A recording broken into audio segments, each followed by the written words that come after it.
Nous sommes au ministère norvégien de la Justice et de l'Intérieur. Nous avons demandé un rendez-vous avec le ministre quelques heures plus tôt. Il nous a dit de passer à son bureau. Bonjour, bienvenue. Bienvenue dans mon bureau.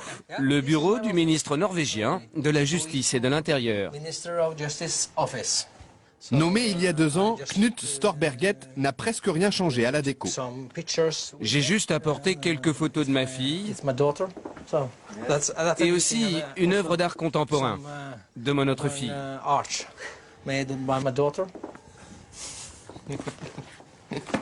Et le reste du bureau est très simple. Vous trouvez? Oh, moi je trouve ça parfait. Ça vous suffit? Absolument. Je suis très fier de mon bureau. Parfois, le ministre finit sa journée un peu plus tôt que d'habitude.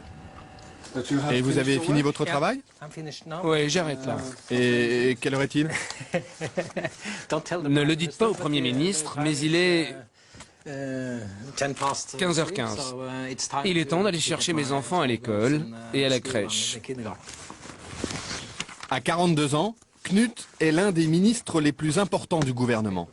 20 000 fonctionnaires sous sa responsabilité. Allons-y.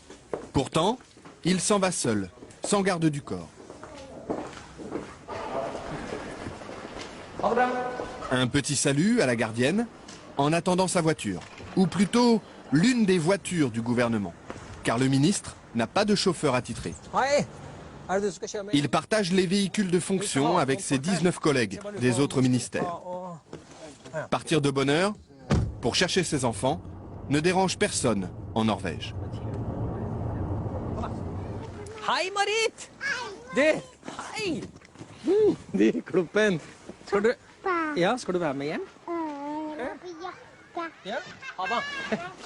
La crèche et l'école de ses 2 filles sont à quelques pas de sa maison, dans un quartier résidentiel et tranquille d'Oslo. Comme Knut habitait déjà la capitale avant d'être nommé ministre, pas question pour lui d'avoir un appartement de fonction. Avec sa famille, il vit toujours dans cette petite maison mitoyenne. Et le grand plaisir du ministre, quand il rentre chez lui, c'est de préparer le dîner. La Norvège, un vaste royaume peuplé d'à peine 4 600 000 habitants. Monarchie parlementaire où les citoyens tutoient leurs députés et leurs ministres. Un pays riche de son gaz et de son pétrole. Mais la Norvège, c'est aussi une culture de protestants rigoristes. On ne badine pas avec l'argent public. La transparence financière est un dogme, la corruption des élus, un péché capital. Et ce pays, c'est aussi celui d'Eva Joly. La juge franco-norvégienne travaille depuis 5 ans à Oslo. En France, elle a instruit l'affaire Elf et obtenu la condamnation de la plupart de ses dirigeants.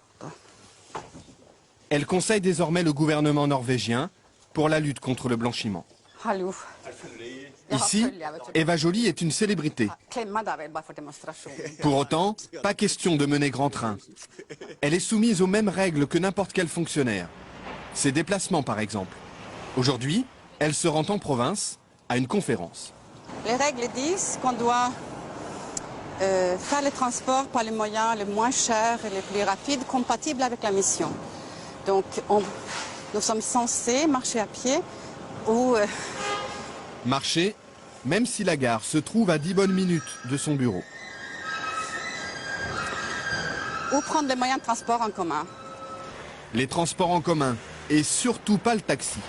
Au début, lorsqu'elle revenait d'une mission à l'étranger, Eva Joly rentrait chez elle en taxi et se le faisait rembourser par l'État. Habitude scandaleuse aux yeux de la presse qui l'a vite rappelée à l'ordre. Le titre était « Eva Joly vit grassement au dos de l'État » ou quelque chose comme ça.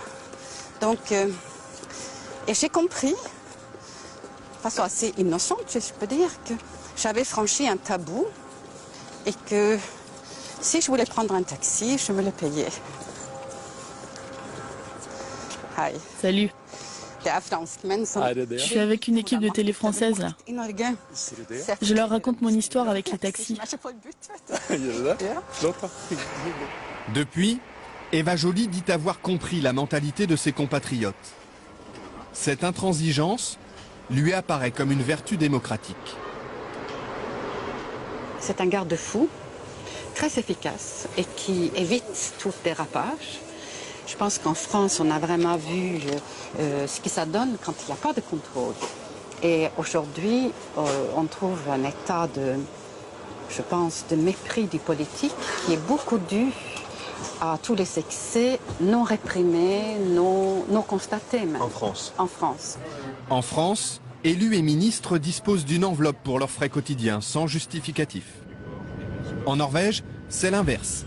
Ils doivent tout avancer et ne sont remboursés que sur facture. La preuve, avec le ministre des Affaires étrangères en déplacement officiel dans le nord du pays. Là aussi, sans garde du corps. Ce jour-là, il inaugure une école de commerce, visite une base militaire, rencontre les élus locaux.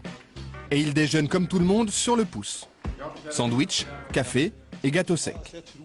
Cette fois-ci, ce sont ses hôtes qui l'invitent. Le ministre n'a rien à débourser. C'est lui qui paie le café. Mais d'habitude, il dispose d'un forfait très serré. 50 € pour 2 repas, 120 € la nuit d'hôtel. Il y a une limite pour chaque jour, hôtel, repas, couvert. Et si on dépasse cette somme, on doit le payer De votre poche. de son poche. Son assistant garde précieusement les reçus du taxi. Il sait qu'on va les lui réclamer. Pour l'embarquement du vol retour, le ministre fait la queue. Tout traitement de faveur serait mal vu. Mais il ne faut pas croire que parce qu'on est ministre, on est différent. Ça, c'est très dangereux. Hein. C'est faux et c'est dangereux.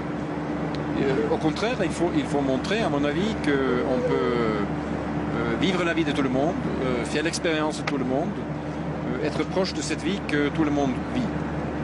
Parce que ça donne à la fin une crédibilité à la politique qu'on essaye de mener.